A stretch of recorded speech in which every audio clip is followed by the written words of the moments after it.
Well, welcome to another edition of Believe in the Bronx.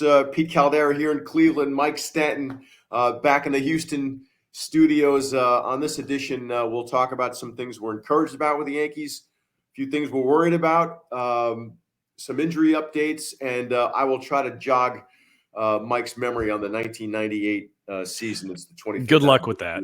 of that. Yes, that'll be fun. Right off the bat, Mike, Aaron Boone has, in the first 10 games, has had 6 or 7 different outfield combinations.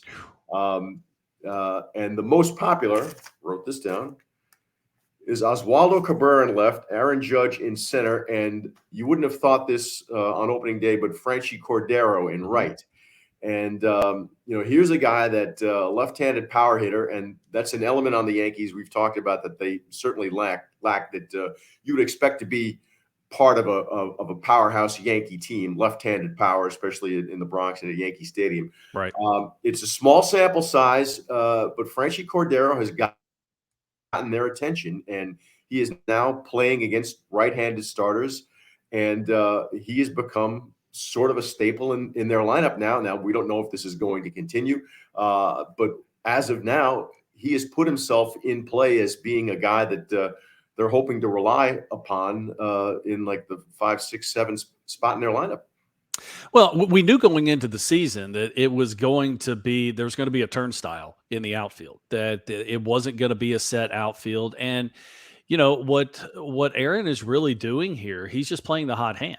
And it's great that Cordero has been able to get hot here early. He plays good defense, so that's all a positive. Now, how long will it be? How long does he have to go in order to struggle a little bit and stay out there? We'll have to wait and see on that, but it's probably going to be more than just a couple weeks. Having 7 different combinations in what they played 11 or 12 games, that's kind of high. That's but like I said, we knew going into this that it was going to be a revolving door in that outfield. This combination that you just talked about, that's not one that we would have really predicted. But hey, whoever's hot's going to be out there, because if you look at this lineup, it is very, very top heavy. Not a whole lot of offense coming from the bottom half of that lineup. Yeah, in fact, the other night in Cleveland, you had Jose Trevino batting 6th in their lineup. Right. That's not something you'd anticipate from this team. But listen, part of that outfield is that the center fielder Bader has not played yet. They're hoping to get him back in a couple of weeks. That'll change the dynamic right now. I mean, Aaron Hicks is just, he doesn't play. Right. Don't know what, just has no standing on this club now. They brought up Willie Calhoun, who's another left-handed hitting corner outfielder who can serve as a DH occasionally against right-handed pitching too. But Cabrera has a role on this team, a regular role, and mostly in the outfield. Giancarlo Stanton has put himself in play as an occasional corner outfielder, and they would like to get him out there at least a third of the time defensively, because it helps his offense. And then you have Aaron Judge, obviously the anchor there, and I think they anticipated him playing more right field than center field, but the Bader situation being what it is, Aaron Judge is out there in center field a lot. Yeah, and I think Aaron's okay with that. I mean, obviously you don't want, this is a large human being. That's a lot of ground to cover when he's in center field. And that's really the only concern here. It's not that he can't do it. He's shown he can do it. He can be an exceptional center fielder. He's a Gold Glove right fielder, but this is just one of those situations that I don't think Aaron really minds it. No, he loves playing out there. Yeah, I think it was just about the wear and tear, Mike, that they were considering. It's the wear and tear on the knees, no doubt. Yeah. So, and just getting back to Cordero, he's, again, small sample size, but he's the most he's ever played in a major league season was last year with the Red Sox, 275 plate appearances, and his OPS was under 700 now. Yeah. Not a regular player. You wouldn't expect him to be a regular player, on this club, but here we are. So that's one thing. that's going on with the Yankees. The other part is that when are they getting some of these injury guys back? Mhm. Luis Severino had his first bullpen session. He's still dealing with that lat issue. This is looking more and more like last summer when he had a lat issue that cost him 2 months. Yeah. Initially he thought 3 or 4 starts he'd miss off the bat. Now, if he's just off a mound now, and it's we're approaching mid-April, on the conservative side, you're probably looking at mid-May at the earliest to get it back into the rotation. They're just slow playing him, and they've slow played Carlos Rodon with the elbow strain too, and he's about to face live batters for the first time now that we're in mid-April. So I mean, those two guys, you're looking at mid-May at the earliest right now, Mike. Yeah, I think that's being overly optimistic. I mean, that's if there are no setbacks. That is everything goes as scripted. For Severino, he threw 22 pitches. I always think it's a little funny that somebody's actually counting every pitch he throws. But good round number, 22 pitches in his bullpen session. Everybody said it went fine. He felt fine. The most important thing with Severino is, how does he feel today? It's one thing to feel good when you're throwing, but a lot of times soreness doesn't show up till the very next day. So we'll see how he's feeling when he gets to the ballpark today. Listen, there's multiple steps he has to go through, and he's still at the very top of that list. So we'll have to wait and see. It does seem like Rodon is a little bit further along since he is facing hitters. The pitch count is getting up there, but you have to remember, these guys basically have missed spring training now. They've been out long enough that anything, any arm strength they had gotten prior to them going on the IL or prior to the injury has kind of gone away. So they have to rebuild again. Now, it doesn't have to be 7 weeks like a regular spring training. You actually, put that on fast forward, but it's really up to the pitcher himself. It's really up to how they feel and how much they want to push. I think with Severino, you can push him a little bit faster because it is a lat issue. Rodon, it's a little different story because it's an arm. It's actually his arm, his forearm, that was the issue. So I think you want to take it a little bit easier, but it does seem like Rodon is a little bit more advanced. We're 2 weeks into the season, and they've already got a bunch of injuries that are piling up, but the light at the end of the tunnel is it looks like all these guys are progressing, including Bader. Bader's already hitting, he's throwing, he's doing all the things he needs to do. So I think he's a lot closer than the two pitchers are. Still going to take a little bit of time because you want to make sure you do not re-aggravate that oblique issue, because then it turns into not weeks, it turns into months. Right. Yeah. He's yet to go out on a rehab assignment, but he should be facing. But from all reports, it does seem like that's right around the corner. Maybe they should be mid-April. facing live pitching soon. And then once he goes out on the rehab, I know that the max is 20 games or 20 days, but he doesn't have to spend that long. If he's feeling good at the plate, I mean, we've seen guys over the years come back in just a couple games. I don't know if that's going to be Harrison Bader or not. They may give him a little bit more time, depending on how. A lot of it's going to depend on how the team's playing. If there's an urgency, which there isn't right now. The Yankees are doing just fine, but if there's an urgency, a lot of times, okay, well, if you're going to get ABs at the minor league level, we might as well bring you up and you can get ABs at the big league level.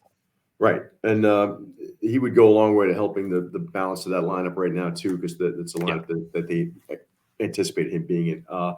You mentioned the buildup of Severino and Rodon having to basically go through a spring training again. Rodon had only thrown part of one start in spring training, but Severino had basically completed camp. That injury happened in late March, so. You would anticipate. I guess that is true. That is true. I thought it was earlier than that. Yeah, could be quicker. And listen. I mean, not to say that. I mean, every player is an asset that you want to protect. But in Severino's case, this is a guy whose contract he's in free agent walk year right now. That that the Yankees don't have an investment in him beyond this year. as they do with Rodon, who just signed a $162 million long-term contract in free agency. If the player's telling you, I'm ready to go, I can push this. I think at this point with Severino, maybe you've got to take the harness off and just let him go. Sure. He was out there. He said, I thought maybe he'd be throwing just fastballs the first time out, that 22 pitches off the mound. He said he was throwing everything and a splitter, which is not something that is in his arsenal. So he's even experimenting with stuff right now. So that means he feels pretty good. Yeah, I mean, as a former pitcher, if you're able to do that. But again, since we're not talking about an elbow issue, we're talking about a lat. Yeah. The different pitches really, in my opinion, they don't matter all that much, because you're not really going to change the way you throw as far as how the lat reacts to your throwing motion. If it's an elbow issue, you're manipulating the ball, you're doing different things with pronation. So that's a little bit different. That's where Rodon, he probably is just throwing fastballs right now. He hasn't started spinning the ball, or if he did, he's only throwing a couple. Whereas Severino, I didn't realize that the injury, or didn't remember that the injury was later in March. So maybe he does still have some arm strength built up so maybe it won't take as long for him to come back. But again, you want him to go into the rotation. Personally, I would want him to get his pitch count up to at least 75 before he comes back up to the big leagues, just simply because if it's less than that, all you're doing is taxing your bullpen, along with wondering if he's going to be healthy while he's on the mound. Right. And, some of the replacements in that rotation have been having a tough time. Clark Schmidt's first couple outings have not been good. He hasn't gotten past the out of the fourth inning. Domingo Germán is coming off a clunker. They're going to need these guys, and they don't want to have the Tampa Bay Rays get too far ahead of them in this East. And they don't seem to lose right now. They haven't lost yet as of this. The Rays are crazy hot. They're crazy hot. But I'm going to go out on a very thin limb and say that the Tampa Bay Rays are going to lose at some point this year. Will not go 162-0. And the Yankees face them in early May at Tampa Bay. That'll be interesting to watch. Just another couple things on the injury front.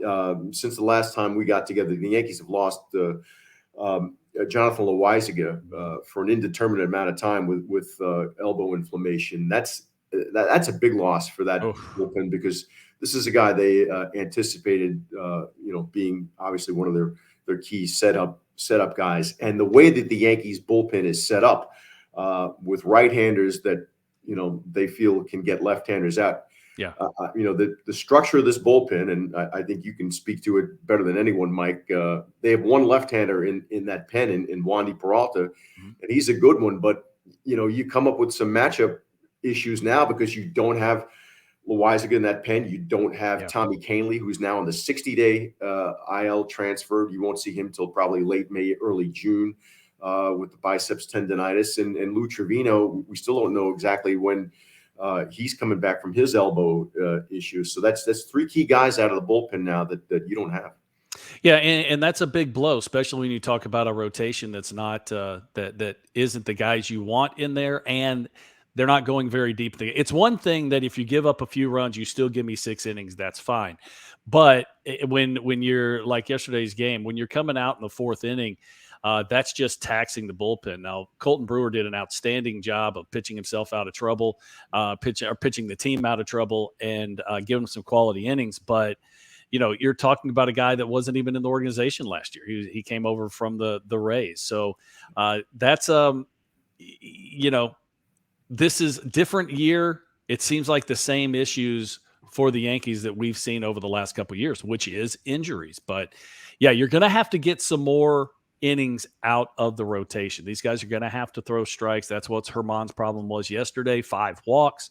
The pitch count just got too elevated. So you're going to have to, you're going to have these guys pound the zone a little bit more. Even if you give up a few runs, you're going to have to get some innings, or else you're just going to kill that bullpen. Yeah, and just Loaisiga is a no throw for 10 or 15 days. Yeah. Right now. Anytime you see elbow, flexor tendon, any of those, I mean, to me, it just throws up a huge red flag. And you got to remember, I mean, Jonathan throws extremely hard, high 90s, 100 miles an hour, has pretty clean mechanics, but this isn't a big dude. Arms just really aren't that prepared to carry that velocity like he does. So keep our fingers crossed that it doesn't grow to something bigger than it is already. But yeah, he's going to be gone for a little while. Yeah. Before we wrap this up, I promised I would try to test your memory about the 1998 team, 25th anniversary of that club. Yeah. Do you remember getting off to a not so hot start? That team lost the West Coast. Yes, 5 games. Do you recall the meeting that Joe Torre had in Seattle and what he said and what the impact that had on the club going forward? I vaguely remember the meeting. I don't remember what he said. Joe didn't have a whole lot of meetings, and I think that's the way it's supposed to be, just simply because, if you have meetings all the time, they kind of lose their luster. I don't remember exactly what Joe said. I do remember the bad start. I think, what was it?